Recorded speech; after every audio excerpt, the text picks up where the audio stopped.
Hi future மில்லினர்ஸ், welcome to நம்ம market story. So இன்னையோட discussion நம்ம ஸ்டார்ட் பண்ணுறதுக்கு முன்னாடி நம்மளோட ராஜா ப்ரோ இருக்கிறாரு.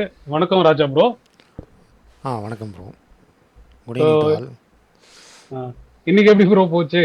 ஸோ இந்த ஓவர் வீக்கெண்டு நம்ம பொறுமையாக வெயிட் பண்ணி பார்த்தோம். இன்னைக்கு எப்படி இருந்துச்சு மார்க்கெட்டு? உங்களுக்கு எப்படி போச்சு? ஃப்ரைடே வந்து பார்த்திங்கன்னா நமக்கு யூஎஸ் மார்க்கெட்டு இன்றைக்கி ஓப்பனுக்கு வந்து யூஎஸ் ஃபியூச்சர் வந்து டவுனாக இருந்தது. So okay. அதான் எக்ஸ்பெக்டடே வந்து பார்த்திங்கன்னா கிஃப்ட் நிஃப்டின் டவுனாக இருந்தது. ஸோ ம் இன்றைக்கி ம் ஓப்பன் வந்து பார்த்திங்கன்னா மறுபடியும் வந்து இன்றைக்கி ஒரு ஓப்பன் ஹையாக தான் இருந்தது நிஃப்டி. ஆமாம், காலையில் ஸோ ஓப்பன் ஆகும். நம்ம லாஸ்ட் வீக்லேருந்தே இந்த ஹையரில் வந்து மார்க் பண்ணியிருந்தோம். ஜஸ்ட்டு இதுக்கு பிரேக் ஆனோன்னே பார்த்திங்கன்னா அது நல்ல கீழே வந்து ஃபால் ஆச்சு. ஸோ ம் ம் அதுக்கப்புறம் இந்த சப்போர்ட் வந்து நிற்குமா அப்படின்றதுக்கு ஓப்பன் இன்ட்ரெஸ்ட் வந்து இன்றைக்கி க்ளீனாக காமிச்சிது. ஸோ ம் காலையிலேருந்தே பார்த்திங்கன்னா இந்த புட் அடிஷன் வந்து இந்த லெவலில் வந்து அந்த 25,400 25,600 25,500 இது வந்து பார்த்திங்கன்னா பெருசாக வந்து அன்வைண்ட் ஆகலை. ஓகே, ஸ்டெடியாக நின்றுச்சு, காலுக்கு ஈக்குவலாக ஸ்டடியாக தான். நின்றுச்சு. ஆமாம். ஓகே. ஸோ பார்த்திங்கன்னா அதுக்கப்புறம் இங்கேருந்து பார்த்திங்கன்னா இங்கேருந்து ஒரு சின்ன புல் பேக் வந்து மேலே சின்ன பவுன்ஸ் ஆச்சு. ஓகே. ஓகே. ஸோ அடுத்தது ஈவினிங் வந்து க்ளோசிங்லேயும் பார்த்தோம்னா நமக்கு வந்து இன்னும் க்ளீனாக தெரிஞ்சுது. ஸோ ம் எந்த பக்கமும் பெருசாக அன்வைண்ட் ஆகலை. ஸோ புட்டு வந்து மறுபடியும் வந்து ஆட் தான் ஆகிருக்கு. ஸோ அந்த 25,600 புட்டு பார்த்திங்கன்னா தெரியும். ஓகே.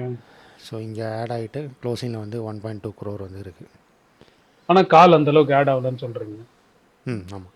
இல்லை கால்லையும் அடிஷன் இருக்குது, மறுபடியும் பேலன்ஸ்டாக தான் மாறி இருக்குது.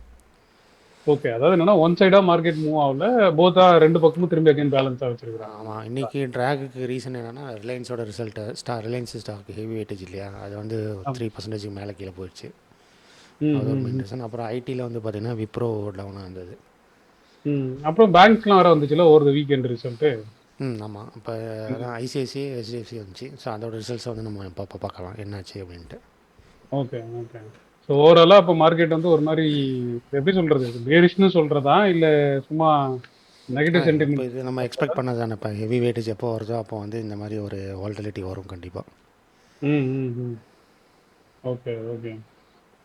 சரி, இப்போ ப்ரைஸ் ஆக்ஷனாக பார்க்குறப்போ சார்ட்லேருந்து என்ன ஒரு இன்ஃப்ளூயன்ஸ் நம்மளுக்கு கிடைக்குதா இல்லை எப்படி ப்ரோ? அதான் இதான் வந்து நமக்கு வந்து அந்த கடைசி லைனு. ஸோ இதுக்கு கீழே பிரேக் ஆச்சுன்னா இன்னும் ரொம்ப சிவியராக தான் இருக்கும் பேரிஷ். ஓகே. அது அது உடையும் போது நம்ம அகைன் டேட்டாவில் பார்த்து கன்ஃபர்மேஷன் எடுத்துக்க ஆமாம். வேண்டியது. டேட்டா பார்த்து நம்ம மறுபடியும் அந்த டைரெக்ஷனுக்கு மாறிடணும். ஓகே. ஓகே. பட் ஓவரால் ட்ரெண்டில் இப்போ லாங்கர் டைம் ஃப்ரேமில் எப்படி இருக்குது பார்த்தா மார்க்கெட்டு? இது நீங்கள் 15 மினிட்ஸ் ஸ்டார்ட் வச்சுருக்கீங்கன்னு நினைக்கிறேன். ஆமாம். லாங்கர் டைம் ஃப்ரேம்லேயும் இதே தான் வரும். இப்போ இந்த அன்றைக்கி பார்த்த இந்த 900 பிரேக் ஆச்சுன்னா தான் ஸ்ட்ரென்த்தே கிடைக்கும் மார்க்கெட்டுக்கு. அன்றைக்கும் அந்த பவுன்ஸ் வந்துச்சு, நம்மளும் எதிர்பார்த்தோம் அந்த ரெசிஸ்டன்ஸ் தான். ஆனால் அது உடையாம ஆக்சுவலாக அந்த லோ ஆமாம். உடஞ்சிச்சு. ஆமாம். இது எப்படி இது இது கிட்டத்தட்ட ஒரு பெரிய பாக்ஸ் கன்சால்டேஷன் மாதிரி ஆகுதா கிட்டத்தட்ட? அந்த மாதிரி தான் ஆகுது. ம் ம். இது இப்போ எந்த டைரக்ஷனில் அது பிரேக் ஆகுதோ அதுக்கு ஏற்ற மாதிரி தெரியும் இல்லை? ஆமாம். ஆமாம். இப்போ இன்றைக்கி பேங்க் நிஃப்டியும் பார்த்தோம்னா நமக்கு பேங்க் நிஃப்டி இன்னும் வரல ப்ரோ, இன்னும் அதாவது அது கொஞ்சம் ஸ்டெடியாக லாஸ்ட் தான் வீக் வந்து இங்கே வந்து பிரேக் அவுட் கொடுத்தது. ஸோ மறுபடியும் இருக்கு. அதை ரீடெஸ்ட் ஆன மாதிரி ஆகிட்டு மறுபடியும் அதே லெவல் தான் பேங்க் நான் நிஃப்டி. அந்த ஸ்விங் லெவல் கீழே போல இப்போ பார்த்தீங்கன்னா தெரியும். இப்போ அன்னைக்கு லாஸ்ட் டைம் ஒரு தடவை அந்த ஓப்பன் ஆகி ஃபார்ம் ஆச்சு பார்த்தீங்களா? ஆமாம். அதுக்கு ஆமாம். மேலே தான் திரும்பி இன்னைக்கு க்ளோஸ் ஆயிடுது பேங்க் நிஃப்டி. பேங்க் நிஃப்டி வந்து இன்னும் ஸ்ட்ரென்த்து தான் காமிக்குது க்ளீனாக. ஆமாம் ரெண்டு ஆமாம். பக்கமும் ஹையர் லோ தான் வந்திருக்கு. ம் ம் இன்னும் ம் அதை வந்து ஸ்ட்ரென்த்தை தான் காமிக்குது. ஸோ இப்போ இந்த ரெண்டோட பேங்க் ரிசல்ட்டும் வந்து ஸ்டில் அதோட அந்த ஸ்ட்ரக்சரை வந்து இன்னும் நெகோஷியேட் பண்ண முடியல இல்லை, அப்படி ஆமாம். எடுத்துக்கலாமா? ஆனால் நிஃப்டி வந்து பார்த்தீங்கன்னா ஈஸியாக லோ உடஞ்சிட்டே இருக்கு. கரெக்ட். அடுத்த ஓகே. ஸ்விங்னு பார்த்தீங்கன்னா நீங்கள் ப்ரைஸ் ஆக்ஷன் பார்த்தீங்கன்னா இந்த ஸ்விங் எடுத்துக்கலாம் 25,715. அதான் நேற்று நேற்று ஒரு புல் ரொம்ப பேக் இருந்தது. இன்னும் சின்ன டைம் ஃப்ரேம் பார்க்கணுன்னா இந்த 25,650 எடுத்துக்கலாம். ஓகே, அதுவும் பார்த்தீங்கன்னா அதே மாதிரி தான், முன்னாடி மாதிரி அந்த ஓப்பனை சப்ளைன்னு வச்சுக்கலாம். இப்போ ஆமாம். இன்றைக்கும் வந்து கரெக்டாக அந்த இடத்துல போய் திரும்பி இருக்கிறதுனால ம் ஒருவேளை அது உடஞ்சதுன்னா அது வந்து ஒரு வேலிடு ஆமாம். இதுவாயிடும் இல்லை, சப்ளை உடைச்ச மாதிரி ஆகிடும் ஆமாம். அந்த இப்போ இது வந்து லெவலு. பிரேக் ஆனால இது இன்வேலிடு, இதை வந்து எடுத்துடலாம். கரெக்டு. அதான் இப்போ இன்னியோட ஹை தான் ஆக்சுவலாக ஒரு பெரிய சப்ளையாக இருக்கும்ல, இதுக்கப்புறம் மேலே வருது மார்க்கெட்டு. ஆமாம். ஆமாம். ஸோ அது கேப்பும் இருக்குது, அந்த சப்ளையும் இருக்குது. ஓகே, பார்ப்போம் அதுக்கப்புறம் என்ன நடக்குது. அதுவும் இப்போ இல்லாமல் அதெல்லாம் இன்னொரு மீட்டிங் இருக்குது. வேர்ல்டு எக்கனாமிக் ஃபோரமில் வந்து ட்ரம்ப் வந்து பேச போகிறாரு. ஸோ அதெல்லாம் அடுத்ததில் பார்க்கலாம். ஃபஸ்ட்டு வந்து இந்த ரிசல்ட்ஸ் வந்துச்சு. இப்போ டெக் மகேந்திரா விப்ரோ ரிசல்ட் வந்தது. So okay. அதோட கம்பேரிசன் பார்த்தீங்கன்னா மறுபடியும் வந்து க்ரோத் ஸ்டோரின்னு பார்த்தா மறுபடியும் மியூட்டடாக தான் இருக்குது. இவங்க வந்து க்ரோத்தை வந்து பெருசாக சொல்லலை. காலையில் கூட நியூஸில் பார்த்தோம். ம் ம் ஸோ 2 to ஓகே. 3% growth தான் சொல்கிறாங்க. ஓ! அப்பன்னா இந்த வருஷமும் கொஞ்சம் கஷ்டம் தானா? இன்னும் 2, 3 ஆமாம், குவார்ட்டருக்கு வந்து அதுவும் டிவி ஆங்கரே வந்து விப்ரோ மேனேஜ்மெண்ட் வந்து கலாய்க்கிற மாதிரி தான் காலையில் கேள்வி கேட்டார். கடைசியாக நீங்கள் வந்து ம். இன்க்ரிமெண்ட் கொடுத்து 1.5 வருஷம் ஆச்சு, அதை பற்றி எதாவது சொல்ல முடியுமா அப்படின்னே கேட்டாங்க டைரெக்டாக. ஓ! அந்த அளவுக்கு கலாய்க்கிறாங்களா? என்ன சொன்னாரு? நோ கமெண்ட்ஸ்ன்ட்டாரா? இல்லை, ப்ராபப்ளி இந்த இதில் வந்து நடக்கும், இந்த ஃபினான்ஷியல் இயரில் நடக்கும் அப்படின்றாரு. ஓகே. இந்த இந்த இந்த ஆப்பரேஷன் சைக்கிள்ல ஆ. அதான் பண்ணிருவோம் ம். அப்படின்ட்டாரா? ம். Okay, okay, okay. சரி, அப்பன்னா இப்ப இந்த ஐடி செக்டார பொறுத்த வரைக்கும் இன்னொரு 1 ஆர் 2 குவார்ட்டர்ஸ் வந்து கொஞ்சம் அப்படியே கிரைண்டிங்கா தான் இருக்கும். கரெக்ட்டா? ம். ஆமாம். ஸோ இதுவுமே அந்த அந்த கிரீன் கலர் இடம் வந்து நல்ல அக்யூமுலேஷன் ஜோன் மாரி தான் இருக்குல்ல? ம். ம், ம். ஏன்னா ஓவரால் ஓகே லாங் டேர்ம்ல இன்னும் அப் ட்ரெண்ட்ல தான் இருக்கு. ஸோ பொறுமையா அக்யூமுலேட் பண்றவங்க பொறுமையா பண்ணலாம். கரெக்ட்டா? ம். ம். ஆமாம். ஸோ இப்ப இந்த கடைசியா அந்த ஹையர் ஹை உடைஞ்சு ஓடுச்சுன்னா மொமெண்டமாவே வரும். கரெக்ட்டுங்களா? ம். ரீசென்ட்டா ஒரு ஹை இருக்கு. ஜூலைல ஒரு ஹை இருக்குல்ல. ம். அந்த ஹை ஒருவேளை உடைஞ்சதுன்னா, அங்கருந்து மொமெண்டமா வந்து ஸ்டாக் வந்து டெக்னிக்கல் பேஸ்ல ராலி ஆவறதுக்கு சான்சஸ் இருக்கு. ம். கரெக்டு தான். ஆமாம். Okay, okay. இல்ல இதுதான் தெரிஞ்சுக்கலான்ட்டு. அப்ப அந்த லெவல் வரும்போது நம்ப உஷாரா இருக்க வேண்டியதுதான். ம். அதுவரைக்கும் பொறுமையா அது அதெல்லாம் ஒன்லி வந்து ஃபார் வந்து அக்யூமுலேஷன். ஹோல்டிங் வந்து பார்த்தீங்கன்னா ப்ரொமோட்டர் ஹோல்டிங் வந்து அதிகம். ஸோ அதனால் வந்து டிவிடெண்ட் ஈல்டு இதில் இருக்குது நல்லா. ம், ம், ம். ஓகே. சரி, சரி. ஓகே. டிவிடெண்ட் பேஸா பார்க்குறவங்க ஒரு சேஃபஸ்ட் இதுவா வந்து இத இத ஆனால் இத செலக்ட் பண்ணலாம். அந்த 75% வந்து ரொம்ப வருஷமாகவே டைல்யூட் ஆகாமல் தான் இருக்குது. ம், ம், ம். அந்த ப்ரொமோட்டர் ஹோல்டிங் வந்து அங்கே ஓனர்ஷிப்புக்குள்ளேயே தான் இருக்குது. Okay, okay. அவங்களுக்குள்ளயே தான் இருக்கு. ஸோ டெக் மஹிந்திராவோட ரெவென்யூ கைடன்ஸ் வந்து பப்ளிக்கோட ஸ்பெசிஃபிக் ரெவென்யூ கைடன்ஸ். ஓகே. பெருசா அவங்க குடுக்கல. பட் கொடுக்கலாமா? ஆனா ஓகே. ஆனா சென்டிமென்ட்டா வந்து அவங்க நல்லா தான் சொல்லியிருக்காங்கல்ல. அந்த கைடன்ஸோட ம். கமெண்ட்ரி வந்து நல்லா தான் இருக்கு. இல்ல? ம். ஆமாம். ஆமாம். ஓகே. விப்ரோவ பொறுத்தவரைக்கும் விப்ரோ அந்த அளவுக்கு கைடன்ஸ் குடுக்கல. இல்ல? ஒன்லி ம். அவங்க கரெக்ட். சொல்ட்டாங்க 0 to 2% சீக்வென்ஷியல் ரெவென்யூ குரோத் தான் இருக்கும். ம். ஆமாம். அப்படின்ற மாதிரி சொல்லிட்டாங்க. ஓகே. ம். மாடஸ்ட். So okay. இத பேஸ் பண்ணி தான் அதோட அந்த ஷேரோட பிரைஸ் ரியாக்ஷனுமே இருந்திருக்கு. இறங்கியிருக்கு. ஆமாம். ஓகே. வேற ஏதா நோட்டபிள் திங்ஸ் இது 2த்துல பார்க்குற மாரி இருக்கா? டெக் மஹிந்திராக்கும் விப்ரோலயும். இந்த ரிசல்ட்ல இருந்து பார்க்கறதுக்கு. அதான் இந்த 4 ஸ்டாக்கும் உனக்கு வந்து தனித்தனியாக பை பண்ண தெரியல. அதாவது டிசிஎஸ், இன்ஃபோசிஸ், டெக் மஹிந்திரா, ம். விப்ரோ. ஸோ ம். தனியாக பார்த்தா எப்படி பை பண்ண தெரில. அதனால தான் நான் வந்து ஐடிபிசி எடுத்துக்கிறேன். ஓகே. நீங்க செக்டாரா அந்த கால் எடுத்துடுறீங்க. ஆமாம். ம். சரி. ஓகே. ஓகே. சரி. சூப்பர். ஓகே. அடுத்தது வாங்க. அடுத்தது இப்போ ரிலையன்ஸ். ம். இப்போ மார்க்கெட்டோட ரிலையன்ஸோட. ஹெவி ம், ம். இப்ப ஆக்சுவலா ரிலையன்ஸ் தான் ரொம்ப டிராக் பண்ணிட்டே இருக்குல்ல. கிட்டத்தட்ட ஒரு 2, 3 வாரமா மார்க்கெட்ட. ஆமாம், ஃபஸ்ட்டு வந்து இந்த ரஷ்யன் ஆயில் இஷ்யூனால அவங்க அதுலேருந்தே ட்ராப் ஆச்சு. அதுக்கு முன்னாடி ம். ஆல் டைம் ஹை வந்து ரீச் ஆச்சு பக்கத்தில். ம், ம். அந்த ரஷ்யன் ஆயில் வந்து நாங்கள் வாங்குறதில்ல அப்படின்னு சொன்னதுக்கப்புறம் ஸ்டாக் அதுலேருந்து இறங்கிச்சு. இப்போ ரிசல்ட் வந்து இன்றைக்கும் இறங்கியிருக்கு. ம், ம், ம். ஓகே. இப்ப இதுல இருந்து ஃபேவரபிளா இன்வெஸ்டர்ஸ்க்கு எதனா இருக்கா? இல்ல இதுவும் வந்து கொஞ்சம் ஒரு மாரி கிரைண்டிங்கா தான் இருக்குமா இந்த இந்த ஸ்டாக்கோட இதில் வந்து என்னென்னா, இப்போ பிஸ்னஸ் இதுலேருந்து வெளியே வரதுக்கு நிறைய சான்ஸ் இருக்குல்ல. ரொம்ப நாளாக அதை தான் வந்து எல்லாம் பேசிகிட்டு இருக்காங்க. ஓகே. ஸோ இதில் வந்து மெயின் பார்த்திங்கன்னா ஜியோ தான் இப்போ வந்து நல்ல பெஸ்ட் பர்ஃபார்மன்ஸாக இருக்குது இந்த குரூப் ஆஃப் கம்பெனியில். Okay. Jio mobiles. So okay. Oil வந்து பார்த்திங்கன்னா நார்மலாக போகுது. ரீட்டெயிலில் வந்து இன்னும் கொஞ்சம் சரியான மார்ஜின் வந்து உங்களுக்கு கிடைக்கல. ஓகே. ஸோ ம். ஜியோவிலேருந்து நல்ல ரெவன்யூ வருது. ஸோ அதுதான் வந்து ஓவரால் க்ரோத்தை வந்து நல்லா பார்த்துட்டு இருக்கு. ம், ம், ம், ம்.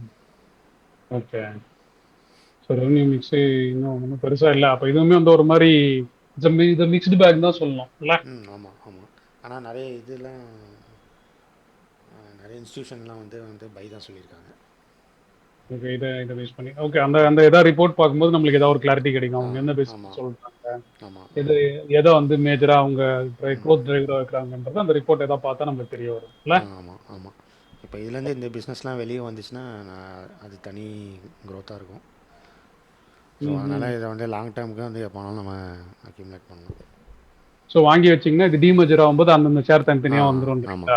ஆமாம். இப்ப ஆமாம். எப்படி ஜியோ ஃபினான்ஸ் தனியா கிரெடிட் ம். பண்றாங்களோ அந்த மாதிரி தனித்தனியா ம். குடுத்துருவாங்களா? ஆமாம். ஆமாம். ஓகே. ஓகே. ஸோ ஒரு ஒரு அது என்ன சொல்றது? ஒரு பெரிய பிசினஸ் மேக்னெட்டா இருக்கிறவங்க நினைக்கிறவங்க இத பண்ணலாமா? போட்டு ம். ஆமாம். விட்டீங்கன்னா, ம். கொஞ்ச கால கொஞ்ச நாள்ல அதுவே கொஞ்சம் கொஞ்சம் பிசினஸா பிரிஞ்சு பிரிஞ்சு பிரிஞ்சு தனித்தனி ஷேரா வந்துரும் உங்களுக்கு. ம். ம். ஓகே. ஸோ இப்போ இதில பாசிட்டிவ்ஸ் என்ன இருக்க போகுது அப்படின்னீங்கன்னா, ஏஆர்பிஓ, அது ஆவரேஜ் ரெவன்யூ பர் யூசர். அதான் ஓகே. அது ஜியோல ஆவரேஜாக வந்து ரீசார்ஜ் பண்ணுறவங்களோட இன்கம் தான் ரெவன்யூ, ஏஆர்பிஓ. ம், ம், ம். ஓகே. ஸோ ஜியோல மூலியமா அது நல்லாவே இருக்கு. எவ்ரி குவார்ட்டருக்கு வந்து பார்த்திங்கன்னா நல்ல புது சப்ஸ்கிரைபர் வந்து ஆட் ஆகிட்டே தான் இருக்காங்க. ம், ம், ம். ஓகே. அப்போனா வந்து ஏர்டெலுக்கு பயங்கர டஃப் குடுப்பாங்கன்னு சொல்லலாமா? ஆமாம் ஆமாம். ம், ம், ம். ஓகே. அப்புறம் பார்த்தீங்கன்னா, கிளியர் நியூ எனர்ஜி டைம்லைன்ஸு இதெல்லாம் வந்து பாசிட்டிவா இருக்கா? ஆமாம். Deleveraging okay. நெகட்டிவ் ட்ரிகர்ஸ்னா ஓகே. மார்ஜின் வந்து ரொம்ப வீக்காவே இருக்குல்ல ரொம்ப நாளாவே. ரீட்டைல் அதான் ரீட்டைலில் தான் வந்து ரொம்ப வீக்காக இருக்குது. ஓகே. இப்போ டெப்ட் இன்க்ரீஸ் ஆயிட்டே இருக்கா இவங்களோடது? டெப்ட் இருக்குது ப்ரோ. ஆனால் வந்து பார்த்திங்கன்னா ரிசர்வ்ஸ் வந்து நல்லா இருக்குது. சோர்ஸ் நல்லா இருக்கு. ஆனா அந்த டெப்ட்டுக்கான இது இல்லன்றீங்களா? ஏர்னிங் பொட்டன்ஷியலா அது இல்ல. இல்லை, நம்ம ஒரு நிறைய ரேஷியோ பார்ப்போம். கேபெக்ஸ் வந்து நிறைய போயிட்டே இருக்குது கன்டினியூஸாக. Okay, okay. அது வந்து ஏர்னிங்கா இன்னும் ரிஃப்ளெக்ட் ஆவறதுக்கு டைம் எடுக்கும். ஆமாம். இப்போ ஓகே, ரிசர்வ்ஸ் ஓகே. வந்து எவ்வளோ இருக்குது, டெப்ட் வந்து இவ்வளோ இருக்குது. இல்ல இந்த டெப்ட்டுக்கு அது இப்ப இந்த இது உங்களுக்கு இருக்கா? ஆமாம் நீங்க இருக்குது. ஒரு இன்ட்ரெஸ்ட் எஸ்டிமேட் கவரேஜ் பண்ணுறோம். இன்ட்ரெஸ்ட் கவரேஜ் ரேஷியோ எவ்வளோ இருக்கு? அதெல்லாம் தாராளமாக இருக்குது. தாராளமா இருக்கு. ஆனா என்னன்னா, அந்த அந்த இப்ப ஸ்பெண்ட் பண்ணதுக்கு இன்னும் ரெவென்யூ வந்து உள்ள ஜெனரேட் ஆவல. இல்ல அந்த ம் பிளான்ட் ம் பெர்ஃபெக்ட்டா ரன் ஆயி, ம் அதுலருந்து ஏர்னிங்ஸ் வந்து இதுல வரதுக்கு, ஆமாம். டாப் லைன்ல வரதுக்கு இன்னும் டைம் எடுக்கும். ம் ம். ஸோ அது அது எப்போ ஸ்டெபிலைஸ் ஆகுதோ, அப்போ வந்து பிரைஸ் ஆமாம். அப்ரிசியேஷனா ஆனால் மாறும்ன்றீங்களா? அதில் வந்து ஹெவி காம்படிஷன் இருக்குல்ல ஓகே. ஓகே. இல்ல இப்ப இந்த இபிஎஸ் சார்ட் இந்த குவார்டர் ஆன் குவார்டர் கம்பேர் பண்ணீங்களா? அது மட்டும் ஜஸ்ட் காட்டுங்களேன். நான் சும்மா என்னோட இதுக்கு பார்க்குறேன். ஓகே. 28, 26, 26 இது இப்போ இயர் ஆன் இயர்ல இது? இது வந்து consolidated. Okay. Okay. Stand alone பார்த்தீங்கன்னா நல்லா தான் இருக்குது. ம், ம், ம். ஓகே. ஸோ அப்போ இதுவுமே நல்ல பிசினஸ் தான். ஆனா கொஞ்சம் கொஞ்சமா அக்யூமுலேட் பண்ணணும். கரெக்ட்டா? அந்த மார்ஜின் ப்ரெஷர் ரிலீஸ் ஆகி எப்போ அது நல்லா வருமோ, அந்த டைம்க்கு அது பிரைஸாவும் அப்ரிஷியேட் ஆவறதுக்கு சான்சஸ் இருக்கு. ம் ஆமாம். சரி. அப்ப இதுவுமே ரிலையன்ஸா இன்வெஸ்ட் பண்றவங்களும் ஒரு 3, 4 குவார்ட்டர்ஸ்க்கு இன்னும் அந்த ரெவென்யூ எல்லாம் கொஞ்சம் ட்ராக் பண்ணி, அதோட அந்த மிக்ஸ் எப்படி பேலன்ஸ் ஆகுதுன்றது தான் மேஜரா பார்க்கணும். இல்ல? ம் ஆமாம். அப்பதான் அது ஒரு கிளியரா கிடைக்கும். ஸோ இப்ப இதுல வந்து டீடைல்டா உள்ள என்னென்ன வந்து எந்தெந்த வெர்டிகல்ல இருந்து என்னென்னலாம் வந்திருக்குன்றதையுமே டீடைலா குடுத்துருக்காங்க. ம் ரைட். ஒரு அதுல ஆல்ரெடி இன்வெஸ்டரா இருந்தா, இப்ப அவங்க இதெல்லாம் வந்து டீடைலா பார்க்கலாம். ஆமாம். ரைட்? ஆமாம். Okay, okay. சரி வாங்க. அடுத்தது வேற என்ன இருக்கு? இன்னைக்கு ஓகே. ரிலையன்ஸோடது ஓகே. ம். அதுக்கப்புறம் பேங்க்ஸ் வந்துச்சு. இல்ல ம் HDFC பேங்க்கும், ஐசிஐசிஐ பேங்க்கும் வந்துச்சு. ம் அதுவும் வந்து ஓகே. அதுவும் ஆனா மார்க்கெட்ட வந்து டிராக் தான் பண்ணுச்சு இந்த 2மே. இல்ல? ம் ஆமாம் ஆமாம். ஓவராலா. இப்ப இதுல வந்து என்ன அவங்க என்ன என்ன மாரி விஷயம் எஃபெக்ட்டா இருந்துச்சு? இதில் வந்து மார்க்கெட்டோட அந்த நெட் இன்ட்ரெஸ்ட் மார்ஜின் அப்படிங்கிறது தான் வந்து இம்பேக்டாக இருந்தது. ஓகே. நெட் ஸோ இன்ட்ரெஸ்ட் இது மார்ஜினா? ஜென்ரலா வந்து பேங்க்குக்கு வந்து என்னென்னா, இந்த அசல்ட் குவாலிட்டின்னு சொல்லுவாங்க. அசெட் குவாலிட்டினா என்னென்னா, என்னென்ன அவங்க போர்ட்ஃபோலியோ என்ன வச்சுருக்காங்க, அதாவது லோன் புக் வந்து எப்படி வச்சுருக்காங்க. ஸோ ஓகே, அதுதான் வந்து ஓகே. Main, asset quality. ம், ஸோ ம். அதுக்கப்புறம் வந்து நெட் இன்ட்ரெஸ்ட் மார்ஜின் தான் வந்து ரொம்ப மெயினு. ம், ம், ம். ஸோ அது இருக்கிற இதுதான் வந்து ஃபினான்ஸ் பொறுத்த வரைக்கும் இது 2 தான் முக்கியம். அதை பொறுத்து தான் அந்த ஸ்டாக் வந்து மூவ் ஆகும். Okay, okay.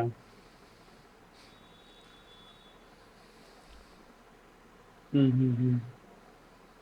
ஓகே. அந்த நெட் இன்ட்ரெஸ்ட் மார்ஜின் தான் இப்போ இந்த இந்த ம் இந்த ரிசல்ட்ல வந்து பெருசா இல்ல. ஸோ ஆமாம் அதுதான் இந்த ஆமாம். இந்த இந்த நெகட்டிவ் சென்டிமென்ட்க்கு ஒரு மேஜர் ரீசன் எடுத்துக்கலாமா? ம் ஸோ ஓகே. ஐசிஐசிக்கு அதிகமாக இருந்தாலும் ஹெச்டிஎஃப்சிக்கு வந்து கம்மியாக இருந்தாலும் ஹெச்டிஎஃப்சி வந்து நல்லா ப்ராஃபிட் பண்ணியிருக்காங்க. அதுக்கு ரீசனாக ம். என்ன சொல்கிறேன்னா, லோன் மிக்ஸ் வந்து கரெக்டாக பண்ணியிருக்காங்க. ம், ம், ம். அப்படி தான் ஓகே. மீன் பண்ணுறாங்க. இப்போ லோன் க்ரோத் பார்த்திங்கன்னா இது 12% இருக்குது. ப்ராஃபிட் வந்து ம். பார்த்திங்கன்னா 11% க்ரோ ஆகிருக்கு. ம், ம், ம். ஓகே. ஸோ இவங்களுக்கு ஐசிஐசி கரண்ட் வந்து நெகட்டிவாக இருக்குது. ஓகே. குவார்ட்டர் ப்ராஃபிட் வந்து குவார்ட்டர்லி ப்ராஃபிட் கம்மியா இருக்கு. கம்மியாக இருக்குது. Okay, okay, okay. ம், ம், ம். ஓகே. இப்ப இதுல அதோட இன்வெஸ்டர்ஸ்க்கு எதனா ஒரு பாசிட்டிவ் பாயிண்ட்ஸோ இல்ல நோட் பண்ண வேண்டிய பாயிண்ட்ஸ் எதனா இருக்கா? இந்த இந்த அது ரிசல்ட்ல? நெட் இன்ட்ரெஸ்ட் மார்ஜின் வந்து நம்ம சொல்லலாம். நெட் இன்ட்ரெஸ்ட் மார்ஜின் தான் எக்ஸ்பிளைன் பண்ணுறதுக்காக தான் எடுத்து வச்சுருக்கேன். So okay. ஜென்ரலாக வந்து மற்ற இதுலலாம் பார்ப்போம் இல்லையா. ஸோ ம். இது வந்து ஃபஸ்ட்டு இது பார்த்துடலாம். ஸோ இதுதான் வந்து 2க்கும் மேஜராக இருக்க pros and cons. Okay. So ஹெச்டிஎஃப்சியை பொறுத்த வரைக்கும் அது லார்ஜர் பேலன்ஸ் ஷீட்டாக இருக்குது, பிராண்டு டாமினன்ட். ஆமாம், டிஃபால்ட்டாக லோன்னாலே நிறைய பேர் ஹெச்டிஎஃப்சி தான் போகிறாங்க. அதே மாதிரி ப்ராஃபிட் growth நல்லா இருக்குது, ஸ்டேபிளாகவும் இருக்குது.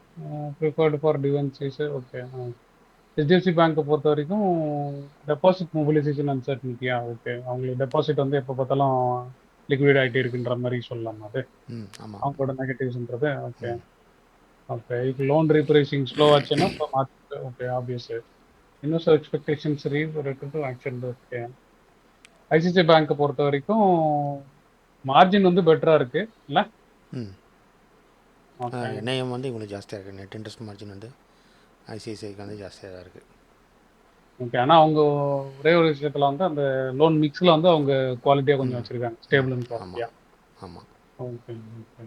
ஐசிஐசிஐ பேங்க்கோட நெகட்டிவ்ஸ்ன்றத விட கான்ஸ்ன்னு பார்த்தோன்னா டிஸ்டார்ட் ஹெட்லைன் ப்ராஃபிட், அதாவது ஏதாவது ப்ரொவிஷனல் ஐட்டம் வந்து மொத்தத்தையும் மாற்றிடும் அப்படின்ற மாதிரி சொல்கிறாங்க. Treasury volatility can affect other income, earnings more sensitive to credit cost swings. Okay. So அப்போ இவங்க வந்து அவங்களோட அந்த லோன் புக்கை வந்து இன்னும் கொஞ்சம் குவாலிட்டி மாடலுக்கு மாற்றணும், அதுதான் இவங்களோட இதுவாக இருக்கும்ல இப்போ. அதை கம்பேர் பண்ணி பார்க்கும்போது அதுக்குன்னு ஐசிஐசிஐ வந்து மோசமான பேங்க்லாம் சொல்ல முடியாது. இதுக்கு இல்லை. கம்பேர் ரெண்டுக்கும் கம்பேர் பண்ணால் ஹெச்டிஎஃப்சி வந்து கொஞ்சம் பெட்டர் பொசிஷனில் இருக்குது. ஓகே. அதாவது என்னன்னா நீங்கள் சொல்கிறது எனக்கு புரியுது. அதாவது நெட் இன்ட்ரெஸ்ட் மார்ஜின் ஐசிஐசிஐயில் அதிகமாக இருந்தாலும் அந்த குவாலிட்டியை பொறுத்து ஹெச்டிஎஃப்சி கொஞ்சம் லைட்டாக அவுட் பர்ஃபார்ம் ஆயிருக்கு. ஆமாம். கரெக்டா? அது ஒன்று தான். இப்போ ஐசிஐசிஐ பேங்க்கை பொறுத்த வரைக்கும் அவங்க ப்ராடக்ட் மிக்ஸில் இன்னும் கொஞ்சம் வெர்ஸ்டிலிட்டி எடுத்துன்னு வந்தாங்கன்னா அது இன்னும் கொஞ்சம் ரோபஸ்ட்டாக இருக்கும்ல அவங்களோட க்ரோத். ஓகே. அதுதான் இந்த ரிசல்ட் வந்து நம்ம பார்க்கணும். ஆமாம். ஓகே. ஓகே. ஸோ இந்த நெட் இன்ட்ரெஸ்ட் மார்ஜின்றது இதான் அந்த ஃபார்முலாவா? ஸோ இன்ட்ரெஸ்ட் அதாவது பேங்க் வந்து நமக்கு லோன் கொடுத்து இன்ட்ரெஸ்ட் வந்து ஏர்ன் பண்ணுறாங்க. ஓகே. ஆமாம். அதே மாதிரி பேங்க் வந்து அவங்க ஃபண்ட்ஸு தேவைக்கு வந்து அவங்க இன்ட்ரெஸ்ட் வந்து சில இதுக்கு அதாவது நம்ம டெபாசிட்டுக்கே பே பண்ணுவாங்க, இல்லை வந்து வேறு வெளி மார்க்கெட்லேருந்தும் வாங்குவாங்க. ஸோ அதோட காஸ்ட்டுன்னா இந்த இது ரெண்டும் நெட் ஆஃப் பண்ணுற வர காஸ்ட்டு தான் வந்து அவங்க மார்ஜின். ஓகே. ஓகே. கொடுக்கறது போக மீதி எவ்வளோ அவங்களுக்கு கையில் நிற்கிதுன்னு. ஆமாம். ஸோ எவ்வளோ ஹையராக வந்து என்ஐஎம் இருக்கோ அது வந்து பெட்டர் ப்ராஃபிட்டபிலிட்டி. ஓகே. ஓகே. அப்போ இப்படி எடுத்துக்கலாமா? ஹை இன்ட்ரெஸ்ட்ன்ற பேரில் வந்து நெட் இன்ட்ரெஸ்ட்டை அதிகமாக்குனா கொஞ்சம் குவாலிட்டி கம்மியாயிரும்ன்ற மாதிரி வச்சுக்கலாமா?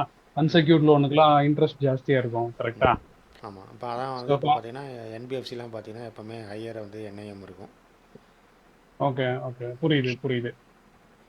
ஓகே. அவங்களோட லோனோட குவாலிட்டி வந்து பார்த்தீங்கன்னா, ஓகே, அது அந்த ரீபேயிங் கெப்பாசிட்டியை பேஸ் பண்ணி அந்த குவாலிட்டின்றது வரும், கரெக்டா? ஆமாம். ஆமாம். எவ்வளோ பேர் அந்த ஸ்மால் ஃபினான்ஸ் பேங்க்கு என்பிஎஃப்சிலாம் பார்த்தீங்கன்னா ஹை இன்ட்ரெஸ்ட் ரேட் இருக்கும். அப்போ பார்த்தீங்கன்னா அதே மாதிரி இந்த லோன் புக்கோட குவாலிட்டியும் வந்து கொஞ்சம் இதாக தான் இருக்கும். ஸோ அது அந்த குவாலிட்டின்றது பீப்புளோட ரீபேயிங் கெப்பாசிட்டின்னு வச்சுக்கலாமா? ஆமாம். ஆமாம். அதானே. இப்போ ஒரு சிலர் ஒழுங்கா கட்டுவாங்க, ஒரு சிலர் தள்ளி தள்ளி கட்டுவாங்க, அந்த அந்த மாதிரி வச்சுக்கலாமா? அதுதான் அதோட மீனிங், கரெக்டா? கரெக்ட். ஆமாம். ஓகே. ஓகே. சரி. ஓகே. ஸோ இந்த என்ஐஎம்னால என்ன இம்பேக்ட் இருக்கும்? ஓகே. அதிகமாக இருக்கிற பட்சத்தில் அது ஓகே பேங்க்கோட ப்ரைசிங் பவரை காமிக்குது. It's a quality of loan புக்கையும் காமிக்குது. ஓகே. எஃபிஷியன்சின் ஓகே மேனேஜிங் டெபாசிட்டோட எஃபிஷியன்சி காமிக்குது. லோ என்ஐஎம்னா ஓகே டெபாசிட்டுக்கான காஸ்ட் அதிகமாக நம்ம பண்ணுற மாதிரி இருக்கும். வேற வழி இல்லாமல் ஓகே இப்போ காம்படிஷனுக்காக கம்மி ரேட்டு கொடுக்குற மாதிரி இருக்கும் இல்லை? கரெக்டு. இப்போ ரீசெண்ட் டேஸாக வந்து எல்லாம் சொல்கிறது என்னென்னா எஸ்ஐபி புக்கு நிறைய இருக்கனால பேங்க்குக்கு வந்து டெபாசிட்ஸ் வந்து வர மாட்டேங்குது அப்படின்றது சொல்கிறாங்க. ஆமாம். ஏன்னா முதல்ல அது நிறைய பேர் அதை பண்ணிட்டு இருந்தாங்க. இப்போ நிறைய பேர் அதுக்கு மாறிச்சுல. ஆமாம். பீப்புள் நிறைய பேருக்கு அந்த அவேர்னஸ் வந்துடுச்சு. ஈவன் ஃபிக்ஸ்ட் டெபாசிட்டே வந்து பீப்புள் வந்து இந்த மூட்லேயே போயிடுறாங்க, மியூச்சுவல் ஃபண்ட்லேயே போயிடுறாங்க. மார்க்கெட் எப்போல்லாம் கரெக்ட் ஆகுதோ அங்கேருந்து வந்து ஸ்விட்சும் பண்ணிக்கிறாங்க. இல்லை அப்போ அப்படின்னா எப்போவுமே இனிமேல் வந்து டெபாசிட்ஸ் வந்து கம்மியாகிறதுக்கு தான் சான்சஸ் இருக்குது. ஏன்னா ஒவ்வொரு எம்எஃபோட எக்ஸ்போஜர் ஜாஸ்தியாக நிறைய பேர் வந்து மோஸ்ட்லி டெபாசிட்ஸ் வைக்க மாட்டாங்க, கரெக்டா? இதை வந்து ஒரு நியூ நார்மலாக இன்னும் டீட்டெயிலாக நமக்கு தெரியும்னா இப்போ இந்த பேங்க் ஆர்பிஐ பாலிசி வரும்போது நிறைய ரேட்ஸ் வந்து சொல்லுங்கள், எஸ்எல்ஆர், ரிவர்ஸ் ரெப்போ. நிறைய. ஸோ அதெல்லாம் வச்சு தான் அது நெக்ஸ்ட்டு அதை ஃபஸ்ட் வீக் ஆஃப் ஃபெப்ரவரி வரும்போது அதை டீட்டெயில்டாக பார்ப்போம். அப்போ வந்து இன்னும் ஈஸியாக கொஞ்சம் புரியும். ஓகே. இப்போ இந்த மாதத்துக்கு வந்து அந்த ஆர்பிஐ பாலிசி வேறு இருக்கா? ஆமாம். ஆமாம். ஓகே. இருக்கிற நியூஸ் பத்தாதுன்னு அது ஒரு லைன் டப்பில் இருக்கா? சந்தோஷம். பட்ஜெட்டுக்கு அப்புறம் வருது. பட்ஜெட்டுக்கு அப்புறம். ஓகே. சூப்பர். ஸோ ஜென்ரலாக வந்து என்ஐஎம் வந்து அக்ராஸ் த செக்டார் வந்து இப்படி தான் மெயின்டைன் ஆகுது. ஸோ என்பிஎஃப்சி வந்து எப்போவுமே ஹையர் என்ஐஎம்க்கு வந்து வச்சுருப்பாங்க. ஸோ அதனால தான் ஓகே வந்து எப்போவுமே வந்து பார்த்திங்கன்னா பேங்க் ஸ்டாக்ஸு அப்ரிஷியேட் ஆகிறதோட என்பிஎஃப்சி ஸ்டாக் வந்து அதிகமாக மூவ் ஆகும். ஓகே ஓகே அவங்களோட ஏர்னிங் பொட்டன்ஷியல் அங்கே ஜாஸ்தியாக இருக்கிறது. ஆமாம், ஜாஸ்தியாக இருக்கனால. ஓகே புரியுது. அவங்க கொஞ்சம் அக்ரெசிவாக ரிஸ்க் எடுத்து ம். லோன் கொடுக்குறாங்க, அதனால அந்த ஆமாம், க்ரோத் ஆமாம். ஆகுது. ம் ம் ம் ஓகே ஓகே. இப்போ அடுத்ததாக பார்த்தீங்கன்னா இந்த இந்த விஷயம்லாம் லைன் அப்பாக இருக்கா? ஆமாம். வேர்ல்டு எக்கனாமிக் ஃபோரமில் வந்து ட்ரம்ப் வந்து ஸ்பீச் கொடுக்க போகிறாரு. ஓகே. இது என்ன எதை எதை பேஸ் பண்ணி இது? இது ஜென்ரல் மீட்டிங்கா இல்லை என்ன மாதிரி இது? அப்புறம் அதான் எல்லாமே இன்க்ளூட் ஆகுது அதில். ஓகே. டாரிஃப் பற்றியும் பேசுவாங்க. இப்போ இந்த குளோபலில் நடந்துன்றது இப்போ ஏதாவது கிரீன்லாண்ட் ஏதோ டார்கெட் பண்ணுறாரு ட்ரம்ப்னு சொல்லி இருந்து கொஞ்சம் அடிஷ்னலாக பேசியிருந்தாங்கல்ல, டாரிஃப் ஆமாம், நாங்கள் அதுக்கு எல்லாம் சேர்த்து இந்த இதில் வந்து நமக்கு தெரிய வரும்னு நினைக்கிறேன். ம் ம் ம் ஓகே. ஸோ இப்போ இது 3 நாள் நடக்குது கரெக்டா? ஆமாம். அந்த அந்த நியூஸை பொறுத்த வரைக்கும். ஸோ இப்போ இதுலேருந்து ஏதாவது ஒரு கிளாரிட்டி கிடைச்சதுன்னா அதுக்கு ஒரு டீட்டெயில் கிடைக்கும் இல்லை? இந்த இந்த வேர்ல்டு எக்கனாமிக் ஃபோரமில் பேசுறதுலேருந்து எதனா ஒரு கிளாரிட்டி கிடைச்சதுன்னா அதுக்கு ஏதாவது ஒரு கைடன்ஸ் கிடைக்கும்னு எடுத்துக்கலாமா இன்வெஸ்டர்ஸ்க்கோ ட்ரேடர்ஸ்க்கோ? ஆமாம். Okay okay. ஃபியூச்சர் மில்லியனர்ஸ், உங்களுக்கு ஏதாவது டவுட் இருந்தாலும் நீங்கள் மென்ஷன் பண்ணுங்க நம்மளோட வீடியோவில். கைஸ், உங்களோட சப்போர்ட் நம்மளுக்கு எப்போவுமே தேவை. ஸோ வீடியோவை பாருங்க, பிடிச்சிருந்தா ஒரு லைக்கை போடுங்க, ஒரு கமெண்ட்டையும் வந்து நல்லா இருக்கு அப்படின்னு போடுங்க. ஏன்னா யூடியூப் அல்காரிதம் அதை பேஸ் பண்ணி தான் ஒர்க் ஆகும். ஸோ ஸோ நல்லா என்ஜாய் பண்ணுங்க. இன்னும் 2-3 நாளுக்கு வியூஸ் நிறையவே இருக்கு. ஸோ இன்னும் கொஞ்சம் காஷியஸா இருங்க அப்படின்ற நோட்ல வந்து இன்னைக்கு வீடியோ முடிப்போம். ஸோ ப்ரோ, நாளைக்கு பார்ப்போம் Raja bro. Till then signing off Damoran and Raja bro.